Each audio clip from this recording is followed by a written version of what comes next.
નમસ્કાર મિત્રો, જય શ્રી કૃષ્ણ. સ્વાગત છે ફરી એક વખત આપનું આપણી યુટ્યુબ ચેનલ ભક્તિ કીર્તન સંગ્રહમાં. મિત્રો, આજના આ વિડીયોમાં આપણે મહાસુદ તેરસના દિવસે ઉજવવામાં આવતી વિશ્વકર્મા જયંતિ વિશે વાત કરવાના છીએ.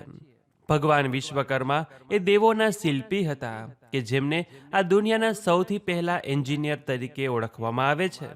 તો આજે આ વિડીયોમાં આપણે તેમના ઇતિહાસ વિશે વાત કરીશું. આજના દિવસે તેમનું પૂજન કેવી રીતે કરવું, કયા મંત્ર કરવા તથા ધંધામાં સફળતા મેળવવા માટે આજે કયા ઉપાય કરવા જોઈએ, તેમજ આજના દિવસના મહિમા વિશે વાત કરવાના છીએ. તો વિડીયો પસંદ આવે તો લાઈક કરી તમારા મિત્રોને મોકલી અમારી ચેનલમાં નવા હોય તો સબસ્ક્રાઇબ કરવાનું ભૂલતા નહીં કે જેથી આવનાર અવનવા વિડીયો આપ સુધી પહોંચતા રહે.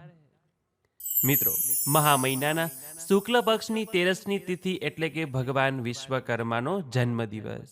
આપણા ધર્મશાસ્ત્ર પ્રમાણે બ્રહ્માંડના પ્રથમ શિલ્પકાર ભગવાન વિશ્વકર્માએ આ પવિત્ર દિવસે જન્મ લીધો હતો. તેથી આપણે સૌ લોકો આજ દિવસ સુધી આ દિવસને વિશ્વકર્મા જયંતિ તરીકે ઉજવીએ છીએ. આજના દિવસે લોકો પોતાના વેપાર, દુકાન અને વ્યવસાયના સ્થળે ભગવાન વિશ્વકર્માનું પૂજન કરે છે. શાસ્ત્રોમાં તેમને સમગ્ર સૃષ્ટિના નિર્માતા કે પછી એન્જિનિયર તરીકે ઓળખવામાં આવ્યા છે.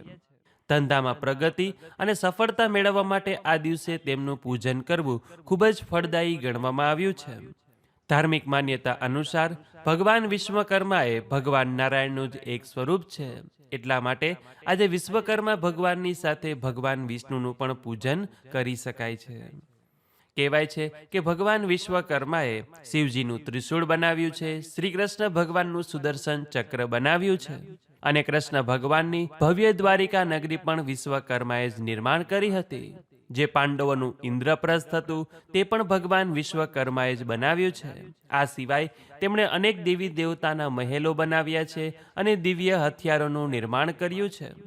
કહેવાય છે કે આજે આપણે જે પણ કંઈ સુખ સુવિધાઓ ભોગવીએ છીએ, પછી તે ઘર હોય, વાહન હોય કે કોઈ મશીન હોય, આ બધું જ વિશ્વકર્માજીના આશીર્વાદ અને તેમની દેન છે.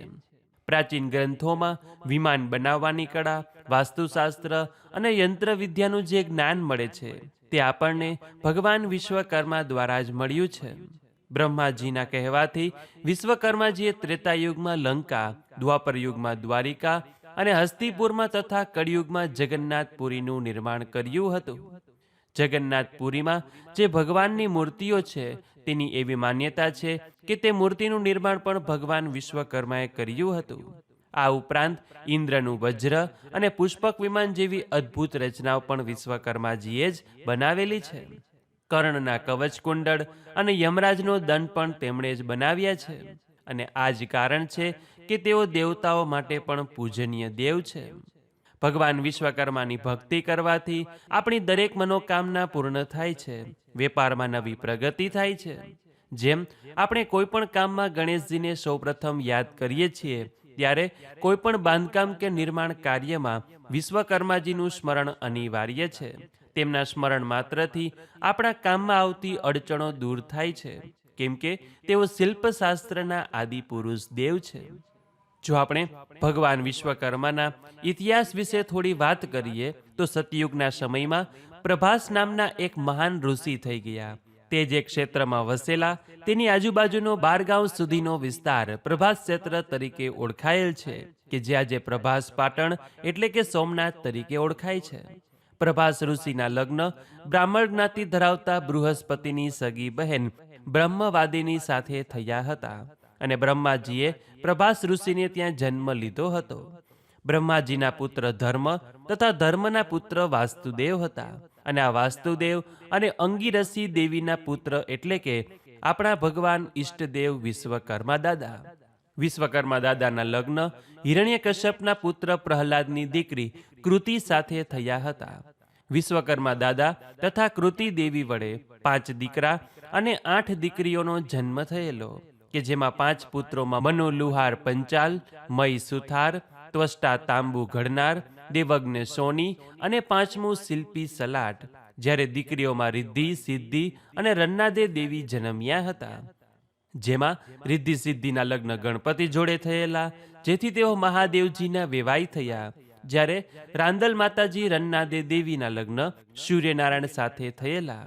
હિરણ્યકશ્યપને 2 પત્નીઓ હતી, દિતિ અને અદિતિ, કે જેમાં દિતિ વડે જન્મેલા દૈત્યો કહેવાયા અને અદિતિ વડે જન્મેલા શ્રી સૂર્યનારાયણ ભગવાન આદિત્ય કહેવાયા. વિશ્વકર્મા દાદાના પ્રથમ પુત્ર મનુએ આરણ, હથોડી, સાણસી તથા પંચઘડીને બાકીના 4 પુત્રો મય, ત્વષ્ટા, દેવજ્ઞ અને શિલ્પીને આપેલા હતા. એટલે આવી રીતે આપણા હિન્દુ ધર્મમાં વિશ્વકર્મા દાદાની પૂજાનું વિશેષ મહત્વ છે કે જેમણે આપણા જીવનકાળમાં ખૂબ જ મહત્વનો ભાગ ભજવેલો છે. જે કોઈ આજના દિવસે વિશ્વકર્મા દાદાનું પૂજન કરતા હોય તેના વિશે વાત કરીએ તો કહેવાય છે કે આપણે જે પણ કંઈ ધંધો નોકરી કરતા હોય તેના સાધનોનું આજના દિવસે પૂજન કરવામાં આવે છે. જો વિશ્વકર્માનો ફોટો હોય તો તે રાખી આપણા હથિયારો ઓજારો ત્યાં રાખીને તેનું પૂજન કરવું જોઈએ. ચોખા, ફળ, ફૂલ, ચંદન, ધૂપ, દીવો, નૈવેદ્ય, સોપારી વગેરે વસ્તુઓથી પૂજન કરવામાં આવે છે. અને ત્યાર પછી ત્યાં બેસીને ઓમ ચતુર્ભુજાય વિદ્મહે હંસ વાહનાય ધીમહિ તન્નો વિશ્વકર્મા પ્રચોદયાત અથવા તો ઓમ વિશ્વકર્મણે નમઃ એ મંત્રનો જાપ કરવો જોઈએ કે જેનો આજે 11, 21 કે 51 વખત જાપ કરવાનો અથવા તો અનુકૂળતા હોય તો 1 માળા પણ કરી શકો છો. ત્યાર પછી આપણા ઘર આસપાસ ક્યાંય વિશ્વકર્માજીનું મંદિર હોય તો ત્યાં દર્શન કરવા જવું જોઈએ અને આજના દિવસે જો થઈ શકે તો એકટાણું કરી શકાય છે. એટલે આવી રીતે આપણે ત્યાં ભગવાન વિશ્વકર્મા દાદાની જયંતી ઉજવવામાં આવે છે, જન્મદિવસ મનાવવામાં આવે છે કે જેનો આજે આ વિડીયોમાં આપણે મહિમા કથા સાંભળ્યું તથા તેમના ઇતિહાસ વિશે પણ જાણ્યું. તો આ વિડીયો પસંદ આવ્યો હોય તો લાઈક કરી તમારા મિત્રોને મોકલી, અમારી ચેનલમાં નવા હોય તો સબસ્ક્રાઇબ કરવાનું ભૂલતા નહીં કે જેથી આવનાર અવનવા વિડીયો આપ સૌને મળતા રહે. તો આ સાથે હવે મને રજા આપો, મળીશું ફરીથી એક નવા વિડીયોમાં. ત્યાં સુધી આપ સૌ લોકોને અમારી ચેનલના જય શ્રી કૃષ્ણ. ધન્યવાદ. મારી સાથે જોડાઈ રહેવા બદલ, મને સાંભળવા બદલ આપ સૌ લોકોનો ખૂબ ખૂબ આભાર.